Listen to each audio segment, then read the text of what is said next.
రాష్ట్ర విభజనకు సహకరించి ఇప్పుడు కళ్ళబొల్లి మాటలు చెప్తున్న పార్టీలకు ఓటు వేయడం ఎంతవరకు సమంజసం? వివేకంతో ఆలోచించండి, ఆలోచించి ఓటు వేయండి. వేసుకోండి రిజాల్వ్. ఇక్కడ ఒక పేరా పెట్టాను కదండి, ఎవరండి ఇది కొట్టింది? ఇక్కడ పేరా పెట్టాను కదండి, ఏం చేస్తారండి వీళ్ళు? ఇక్కడ పేరా, ఇది ఇలా పెడితే ఇండికేషన్ పేరా అని, డివైడ్ చేయమని అర్థం. ఎందుకు పుడతారో కూడా తెలియదండి మనుషులు, కొంతమంది బేసిక్ సెన్స్ ఉండదు మనుషుల దగ్గర. ఓకే, సెకండ్ అండి, చేసే మూడు ఉత్సాహం సర్వనాశనం అయిపోతాయి. ఫుల్ స్టాప్లు కామాలు ఉంటాయి కదండి, ఆ ఫుల్ స్టాప్లు కామాలు కొట్టరా? ఎందుకండి అంటేనేమో అందరికీ కోపం వస్తుంది, అందరూ హర్ట్ అయిపోతారు.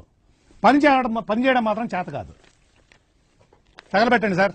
నిరంజన్ గారు, మాకేంటి అయితే మాకేటి అని లవడాలో భాష రాశారు. మాకేటి అని లవడాలో భాష రాశారు. నాకు చాలా కోపదారి మనిషిని మీకు తెలుసు. నేను చూడండి అక్కడ ఏముందో.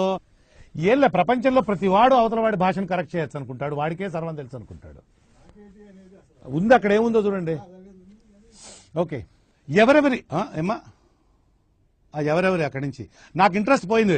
లవడాల ప్రోగ్రామ్ వస్తే రావండి, పోతే ఇంట్రెస్ట్ పోయింది. ఎందుకంటే ప్రతి దశలోనూ పెంట చేస్తుంటే నాకు ఇంట్రెస్ట్ లేదు. పోనివ్వండి, నాకు ఇంట్రెస్ట్ లేదు.